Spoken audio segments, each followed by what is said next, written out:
Hey everyone, welcome back. Today we need to talk about one of the most talked about leaks in the community right now, Columbina. That's right, her skill set has finally surfaced, and players are buzzing with theories. Now, quick disclaimer before we dive in. All of this comes from beta leaks, so nothing is set in stone. Take it with a grain of salt. But honestly, if even half of this turns out to be true, Columbina might completely reshape how we build teams in the new region, and maybe even shift the entire meta around elemental reactions. So, let's start with the basics. Columbina looks like she's being designed as one of those hybrid characters that Hoyoverse likes to experiment with. On paper, her main role seems to be support. But what makes her special is that she can reportedly trigger all the new Moonlight reactions on her own. That's huge, because it means you won't need to lock yourself into a certain team just to try out the new system. She basically becomes the key that opens up all those reaction mechanics. Now here's where things get spicy. The leaks say she provides a terrifying amount of buffs. And when it comes to her elemental burst, people are already comparing it to Nahida's.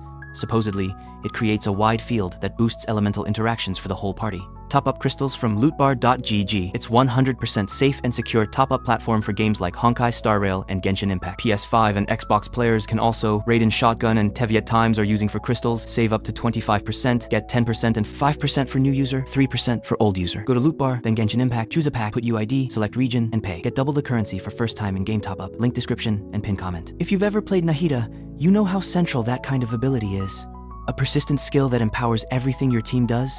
That's the kind of design that turns a good unit into a must-pull. But things get more complicated when you look at her scaling. At higher Seed of Fate levels, think Constellations, Columbina reportedly shifts from pure support into a main DPS role. Her damage coefficients jump dramatically.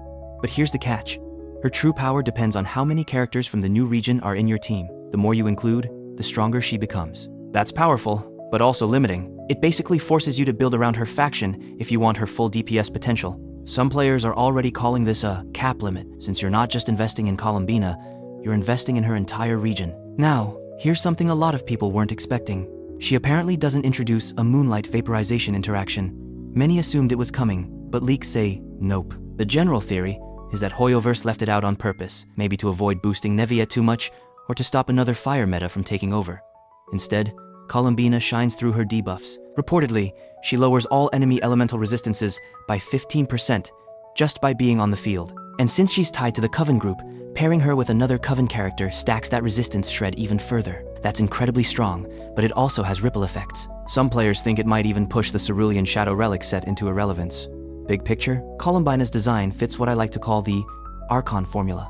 Think about Raiden, Nahida, and Furina. They all started as powerful supports, but evolved into carries with investment. Leaks suggest Columbina will follow that same path. Strong off-field enabler at base, and a main carry if you commit to her Seat of Fate upgrades. And of course, the community reaction is mixed. Some are hyped, already calling her Archon level. Others are worried she'll be locked behind pay-to-win upgrades and strict team building. And then you've got the meme crowd, joking about her breaking the game while also being the most expensive unit ever. At the end of the day, one thing is clear. Columbina is shaping up to be one of the most controversial and exciting characters we've seen in a long time.